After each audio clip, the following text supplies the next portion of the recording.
સમાચાર સુરતમાંથી કે જ્યાં 88 લાખની લૂંટ મુદ્દે લાલગેટ પોલીસ મથકે ગુનો દાખલ થયો છે।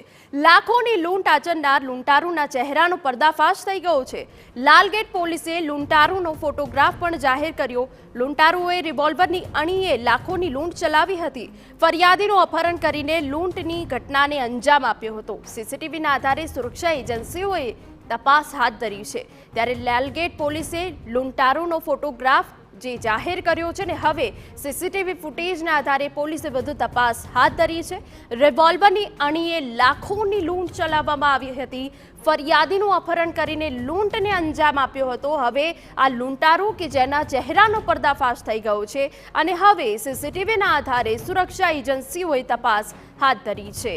તો સુરત કે જ્યાં 88 લાખની લૂંટ મુદ્દે લાલગેટ પોલીસે આ સફળતા।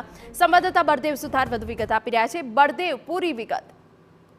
જે રીતે ગઈકાલે સુરતના મેધપુરા ભવાની વાડ નજીક એક જે આંગણે પેઢીની અંદરથી એક જે વ્યક્તિ છે જે 88 લાખ રૂપિયા રોકડા લઈ અને નીકળ્યો હતો, તે દરમિયાન મોપેડ ઉપર આવેલા એક વ્યક્તિ જે રીતે જે રિવોલ્વરની અણીએ તેને જે અપહરણ કરી અને 88 લાખ રોકડ જે છે તેને લૂંટ કરી અને કામરેજ નજીક ફરિયાદીને ઉતારી મૂકી અને ફરાર થઈ ગયો હતો। આખી ઘટનાને લઈને જે પોલીસને જાણ થતા પોલીસ કાફલો ઘટનાસ્થળે પહોંચ્યો હતો અને નજીકના સીસીટીવી ચેક કરતા એક જે સીસીટીવી જે સામે આવ્યા છે સ્પષ્ટપણે તેનો અંદર ચહેરો છે તે જોવા મળી રહ્યો છે કે આગળ જે છે તે ફરિયાદી છે અને પાછળ તેના કમરના ભાગે જે રીતે જે લૂંટારૂ જે પાછળ દેખાય છે તે પોતે માસ્ક પહેર્યું હોય, પોતે જે ટાલ જેવું એટલે કહી શકાય ચહેરો જે મોઢાનો છુપાવવા માટે તેને માસ્ક પહેર્યું હોવાનું પ્રાથમિક દ્રશ્ય સામે આવી રહ્યું છે।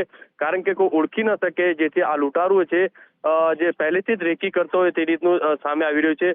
હાલમાં તો આ જે લૂંટારૂ જેનો જે ચહેરો જે સામે આવ્યો છે તેના આધારે સુરત ક્રાઇમ બ્રાન્ચ, પીસીબી, એસઓજીની અલગ અલગ જે ટીમો છે તે કામે લાગી છે। કારણ કે જે કામરેજ નજીક જે ફરિયાદીને છોડી મૂકવામાં આવ્યો હતો, મોડા રાત સુધી પોલીસ દ્વારા ઉલટ તપાસ કરવામાં આવી હતી। ફરિયાદી ઉપર પહેલા શંકા કરવામાં આવતી હતી, પણ જે રીતે ફરિયાદીની પૂછપરછ કરતા હકીકત જાણવા મળી છે ખરેખર લૂંટની ઘટના જે બની છે ત્યારબાદ જે લાલગેટ પોલીસ સ્ટેશનની અંદર ફરિયાદ નોંધવામાં આવી છે અને ફરિયાદના આધારે હાલમાં નજીકના જે લાગેલા સીસીટીવીના આધારે પોલીસે તપાસ હાથ ધરી છે। જી બિલકુલ, તો સીસીટીવીના આધારે પોલીસે હવે વધુ તપાસ હાથ ધરી છે। જો કે આ લાખોની લૂંટને અંજામ આપ્યો હતો તે લૂંટારાનો પર્દાફાશ થઈ ગયો છે અને ફોટોગ્રાફ પણ જાહેર કરાયો છે। હવે સીસીટીવીના આધારે સુરક્ષા એજન્સીઓએ વધુ તપાસ હાથ ધરી છે।